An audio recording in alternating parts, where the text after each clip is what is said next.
Assalamualaikum warahmatullahi wabarakatuh. Perkenalkan nama saya Muhammad Ilham Naufal sebagai Ketua Pengusul. Lalu ada tim saya, Nurhalis Majid, ada Dewi Deniati Soliha, dan juga ada Dr. Nani Haryani.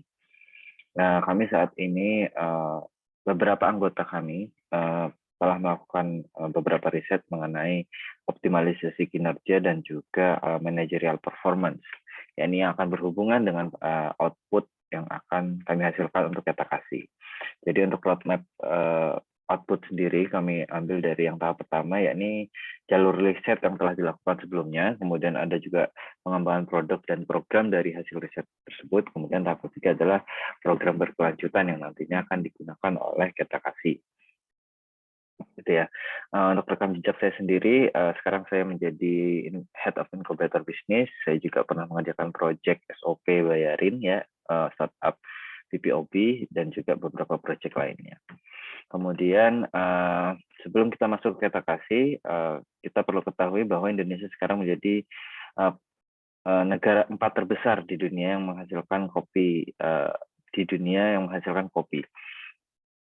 Maka dari itu Kata Kasih di sini merupakan koperasi yang terletak di Desa Sidomulyo, Kabupaten Jember. Mereka memproduksi robusta melalui proses pasca panen dan menghasilkan biji kopi terbaik mulai tahun 2017.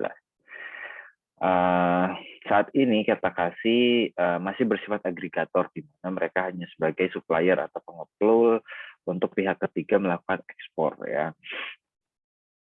Nah, untuk melakukan ekspor sendiri perlu adanya trust atau kepercayaan ya. Ini didapat dari reputasi dan kooperasi ya. Untuk reputasi dan kooperasi sendiri bisa terwujud jika adanya sistem terintegrasi ya. Maka dari itu Kata Kasih sendiri masih belum memiliki sistem mutu internal yang baik atau yang mumpuni untuk melakukan ekspor sendiri. Untuk rekam jejak yang pernah kami lakukan kerjasama kami, ya ini saya pernah menjadi konsultan pengembangan bisnis produk jadi dari Kata Kasih. Ya ini seperti gambar di samping ini ya, jadi produk jadi untuk pengembangan bisnisnya ya, untuk target B2C. Kemudian dalam Inkan sendiri, produk Kata Kasih yang kami harapkan pada mitra adalah menjadi tempat magang ya, tempat KKN, tempat pengabdian masyarakat, dan juga tempat penelitian untuk para dosen dan para mahasiswa yang ada di UPN Veteran Jawa Timur. Karena Kata Kasih sendiri memiliki mitra petani yang banyak, yang luas, dan juga memiliki mesin pengolahan kopi yang nantinya bisa jadi tempat pelatihan dan pembelajaran bagi para mahasiswa kami.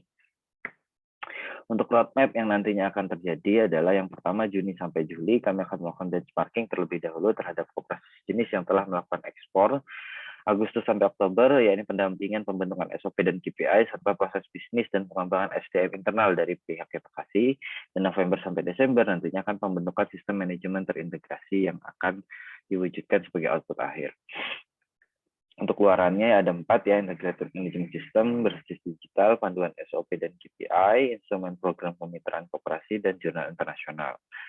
Ya, untuk Integrated Management System-nya nanti akan menjadi hak cipta produk kami untuk target capaiannya, dan juga untuk panduan SOP dan KPI-nya berupa buku ber-ISBN, dan juga ada nanti yang digital, dan ada kerjasama ya dari pihak mitra maupun universitas berkelanjutan nanti. Jadi indikator kinerja utama ada IQ3, IQ2, dan IQ5. Untuk metode pelaksanaan yang pertama, kami akan melakukan benchmark terlebih dahulu. Nah, di sini kami meng-highlight adalah Lisa and Leos, di mana salah satu koperasi kopi juga yang terletak di Indonesia, tepatnya Simalungun, Medan, Sumatera Utara. Ya, mereka berhasil melakukan ekspor sendiri dan mereka memang memiliki sistem terintegrasi yang sudah baik. Kemudian yang kedua adalah SOP dan KPI serta pendampingan yang akan kami lakukan terhadap mitra, yakni Kata Kasih. Dengan adanya KPI, untuk meraih KPI yang baik, perlu adanya SOP juga dan perlu adanya SDM yang memadai sehingga sistem tersebut bisa berjalan. Nah, pada akhirnya sistem integrasi manajemen tetap akan menjadi produk akhir atau output akhir karena sebagai trust dan traceability untuk mencapai produksi ekspor. Untuk rancangan anggaran belanja, yang paling besar di sini adalah biaya operasional dan biaya produksi. Ya, untuk biaya operasional sendiri meliputi biaya benchmark, pelaksanaan FGD ya, kemudian mentoring dan pelatihan administrasi SDM, seminar tentang ekspor, bagaimana nanti melakukan ekspor yang baik, bagaimana kualitas produk dan sebagainya, dan juga ada BIMTEK untuk menyusun website-nya. Kemudian untuk biaya produksi, ya ini adalah pembuatan SOP dan KPI secara cetak dan digital yang akan memakan banyak biaya ya, dan juga sertifikasi produk yang layak untuk nantinya untuk dilakukan ekspor.